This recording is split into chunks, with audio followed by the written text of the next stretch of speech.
ഞാൻ ഇന്ന് വന്നേക്കുന്നത് വളരെ ഈസി ആയിട്ട് ഉണ്ടാക്കാൻ പറ്റിയ ഒരു പച്ചമാങ്ങ കിച്ചടിയുടെ റെസിപ്പിയുമായിട്ടാണ്. ഇത് വളരെ എളുപ്പമാണ് ഉണ്ടാക്കാൻ, അതേപോലെ തന്നെ നല്ല ടേസ്റ്റിയുമാണ്. അപ്പോൾ നമുക്കിത് എങ്ങനെ ഉണ്ടാക്കുന്നത് നോക്കിയാലോ. അപ്പോൾ നമുക്ക് നമ്മുടെ ടേസ്റ്റി ആയിട്ടുള്ള അതേസമയം വളരെ ഈസി ആയിട്ടുള്ള പച്ചമാങ്ങ കിച്ചടി ഉണ്ടാക്കാൻ തുടങ്ങാം. അതിനുവേണ്ടി ഞാനിവിടെ എടുത്തേക്കുന്നത് ഒരു മാങ്ങയാണ്. മാങ്ങ എടുക്കുമ്പോൾ നന്നായിട്ട് മൂത്ത മാങ്ങ എടുക്കാൻ ശ്രദ്ധിക്കുക, അതിനാണ് കൂടുതൽ ടേസ്റ്റ്. ഇനി നമ്മുടെ മാങ്ങ തൊലിയൊക്കെ കളഞ്ഞ് ഒന്ന് കഴുകിയെടുത്തിട്ട് വരാം.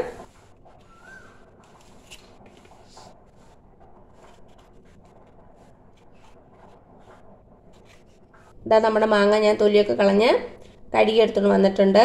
ഇനി നമുക്ക് നമ്മുടെ മാങ്ങ ഒന്ന് ഗ്രേറ്റ് ചെയ്തെടുക്കണം. ഇപ്പോൾ ഗ്രേറ്റർ ഇല്ലെങ്കിൽ ചെറുതായിട്ട് കട്ട് ചെയ്തിട്ട് മിക്സി ബൗളിലിട്ട് ജസ്റ്റ് ഒന്ന് കറക്കിയെടുത്താൽ മതി. അപ്പോൾ പൊടി പൊടിയായിട്ട് കിട്ടും. ഇതാ ഇതുപോലെ ഗ്രേറ്റ് ചെയ്തെടുക്കുക. അപ്പോൾ അതാ നമ്മുടെ മാങ്ങ ഞാൻ ഗ്രേറ്റ് ചെയ്തെടുത്തു. ഇനി നമുക്കൊരു പാത്രത്തിലേക്ക് ഇട്ട് കൊടുക്കാം. ഇനി മാങ്ങയിലേക്ക് കുറച്ച് ഉപ്പ് ചേർത്ത് കൊടുക്കാം. എന്നിട്ട് നന്നായിട്ടൊന്ന് മിക്സ് ചെയ്ത് കൊടുക്കുക. ഒരു 10 മിനിറ്റ് ഇങ്ങനെ ഇരിക്കട്ടെ. ഇനി നമുക്ക് കുറച്ച് തേങ്ങ ഒന്ന് അരച്ചെടുക്കണം. ഒത്തിരി തേങ്ങയൊന്നും വേണ്ട, ഞാനിപ്പോൾ ഇവിടെ ഒരു 1/2 കപ്പ് തേങ്ങ മാത്രമേ എടുത്തിട്ടുള്ളൂ. പിന്നെ നമുക്ക് വേണ്ടത് പച്ചമുളക്. പച്ചമുളക് നിങ്ങളുടെ എരിവിനനുസരിച്ച് എടുക്കണം. ഞാനിപ്പോൾ ഇവിടെ ഒരു പച്ചമുളകും ഒരു പച്ചമുളകിൻ്റെ പാതിയാണ് ചേർക്കണത്. ഇനി ഇതിലേക്ക് ഒരു 1/2 ടീസ്പൂൺ കടുകും കൂടെ ചേർത്ത് കൊടുക്കാം. ഇത് നമുക്കൊരു മിക്സി ബൗളിലേക്ക് ഇട്ട് കൊടുക്കാം.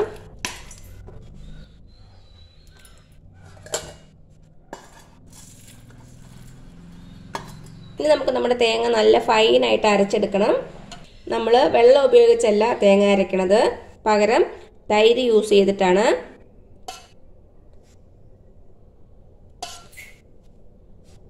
ഒരു 3-3.5 ടേബിൾ സ്പൂൺ തൈര് ചേർത്തിട്ടുണ്ട്.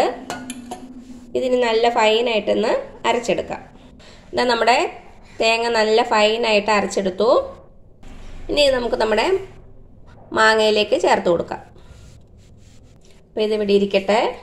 ഇനി ഒരു പാത്രത്തിലേക്ക് നമുക്കൊരു 1/2 കപ്പ് തൈര് ചേർത്ത് കൊടുക്കാം. തൈര് എടുക്കുമ്പോൾ അത്യാവശ്യം പുളിയുള്ള തൈര് എടുക്കാൻ ശ്രദ്ധിക്കുക. പുളി കൂടിപ്പോകാനും പാടില്ല, നമ്മുടെ മാങ്ങയ്ക്ക് അത്യാവശ്യം പുളിയുണ്ടല്ലോ. ഇനി നമ്മുടെ തൈരിൻ്റെ കട്ടകളൊക്കെ നന്നായിട്ടൊന്ന് ഉടച്ചെടുക്കാം. മിക്സിയിലിട്ടൊന്നും അടിക്കേണ്ട ആവശ്യമില്ല. മിക്സിയിലിട്ട് അടിച്ചാൽ അങ്ങ് മോര് പോലെ ആയി പോകും. ഇപ്പം നമ്മുടെ തൈരിൻ്റെ കട്ടകളൊക്കെ ഉടഞ്ഞിട്ടുണ്ട്. ഇത് നമുക്ക് ഇതിലേക്ക് ഒഴിച്ചു കൊടുക്കാം. എല്ലാം കൂടി നന്നായിട്ടൊന്ന് മിക്സ് ചെയ്ത് കൊടുക്കുക. അപ്പോൾ അതാ നന്നായിട്ട് മിക്സ് ചെയ്ത് കൊടുത്തു. ഉപ്പ് ചെക്ക് ചെയ്ത് നോക്കുക, കുറവാണെങ്കിൽ ചേർത്ത് കൊടുക്കാം. ഇനി നമുക്കിതിലേക്ക് അവസാനമായിട്ടൊന്ന് വറുത്തിടണം, അത് ചെയ്യാം.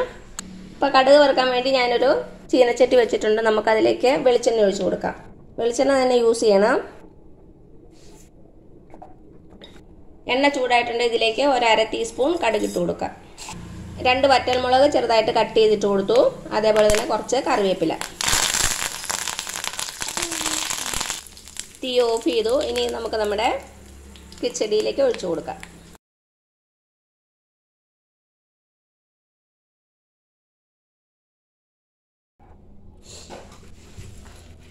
നന്നായിട്ടൊന്ന് ഇളക്കി കൊടുക്കുക.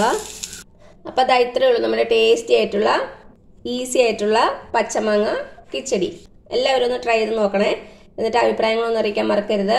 അപ്പോൾ ഈ വീഡിയോ ഇഷ്ടമായില്ല, താഴെ കാണുന്ന ചുമന്ന സബ്സ്ക്രൈബ് ബട്ടണിൽ ഒന്ന് പ്രസ് ചെയ്ത് സപ്പോർട്ട് ചെയ്യണേ. അപ്പോൾ അതിൻ്റെ തൊട്ടടുത്തൊരു ബെല്ലൈക്കൺ വരും, അതും കൂടെ പ്രസ് ചെയ്ത് ഓൾ എന്നുള്ള ഓപ്ഷൻ കൊടുക്കുക. ഇനി പുതിയൊരു റെസിപ്പി ആയിട്ട് വരുന്നവരേക്കും താങ്ക് യു സോ മച്ച്.